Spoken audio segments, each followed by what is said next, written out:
ሲፈልጉ እነዚህ ሰዎች ወታደር ናቸው፣ ሮማውያን ናቸው። ነገር ግን ተገደሉ ይላል። ለምን እንደገደሉ ታውቃላችሁ? ካዩት ነገር የሮም መንግስት አይበልጥማ። ማዕዲቃ እነሱ ስንት ወታደሮች አንድ መልአክ መጥቶ አስፈራራቸው። ካዩት ነገር የሮም መንግስት አይበልጥም። ከተገለጠላቸው ነገር የሮም መንግስት አይበልጥም። ንጉሱ ኢሳን እንኳን አይበልጥም። ታውቃላችሁ? የንጉሱ ግርማው እንኳን አይበልጥም። ታውቃላችሁ? ስንት ወታደር ጋር አንድ መልአክ መጥቶ አንቀጠቀጣቸው።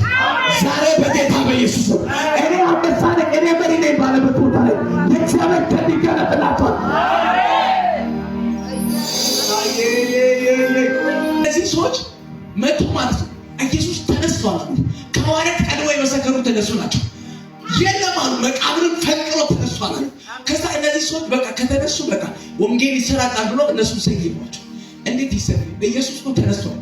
የተነሳው ኢየሱስ ለኤማውስ መንገደኞች ተገለጠ፣ ለሐዋርያት ተገለጠ። ዘጋው የተባለ ነገር አይዘጋም በእግዚአብሔር ቤት። ሰይጣን ዘጋለው ያለው ነገር እግዚአብሔር ዘንድ አይዘጋም። ማታካ ከዚህ በኋላ ተነብ ያለው በእግዚአብሔር ሰይጣን ዘግቼዋለሁ ያለው ፋይል እግዚአብሔር ይነጋምጣል። አናቶቹ ተሰብስበው ተማክረው ዘግተናል አሉ። እንደገና ንጉሱ ተማከረና ዘግተናል፣ ይሄ ነገር አይነሳም፣ ከዚህ በኋላ ወታደሮቹ ሞቱ አለ። እነዚህ መስካሪዎች ጠፍቷል፣ ከዚህ በኋላ ማን ነው የሚመሰክርለት ብሎ ሲያስብ ኢየሱስ ተነስቷል። ያቺ አምላክ ተነስቷል። አንቺ ዘንድ ያለ በሕይወት አለ። እሱ ሕያው